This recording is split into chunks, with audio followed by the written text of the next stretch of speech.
question. If you are leaving everything to a surviving spouse and you own everything in common, your home, your vehicles, and all of your possessions, is probate necessary? The answer is no, Kim. Most married couples own everything jointly. That means when one of them passes away, the survivor automatically owns it all. No probate required. Probate would come into play when a second of them passes away or if they both happen to die in a common accident. Kim, did that answer your question for you? Yes. May I ask a follow-up Go question ahead. on that? Of course. Absolutely. Thank you. In that situation, what do you do when the person passes away? Do you have to put the deceased person's will on file with the county? Correct. Or So clerk of court? if your husband passed away, Kim, we've already determined that there's no probate required. However, the law still requires that you take his original will and you put it on deposit with the probate court in whatever county that you guys live in.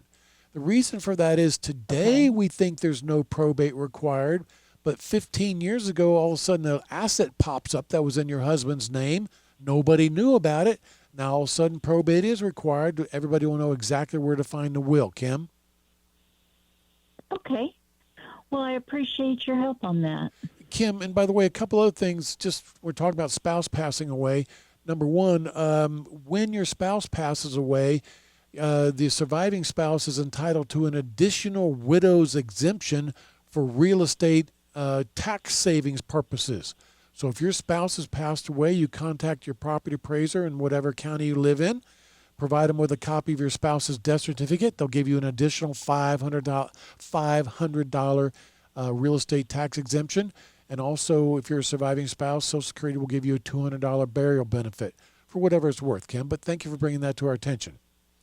So Thank Tom, you so much for your answer. So Tom, wouldn't you advise Kim that since there are joint accounts, that they would want to put, if they have kids, their kids' beneficiaries on every single account, and then a ladybird deed on the home, so her family will never have to worry about probate? Exactly, Kim. So we were just talking about avoiding probate when the first of you passes away, but we really should start thinking about what happens, how do we avoid probate when the second of you passes away, or if you both happen to die in a common accident. Robert, over the years, I've had married couples say, hey, we'll just wait till one of us passes away and then the survivor will come in and see you about avoiding probate. That's not a good plan. No, because things happen. So it is, Kim, as far as avoiding probate, we've got all kinds of great tools to help you avoid probate. Here at the Olsen Law Group, we're all about helping people to avoid probate. As a matter of fact, we got a free booklet on easy ways to avoid probate. I do regular workshops on easy ways to avoid probate. And Kim, we do offer a free initial consultation to talk to people about their estate planning. And certainly as part of that free initial consultation, we're going to be talking about easy ways to avoid probate as well. So Kim, whether you want a booklet, whether you want to go to a workshop, whether you want to take us up on a free initial consultation, contact the Olsen Law Group next week, and we'll be pleased to assist you. Let's go to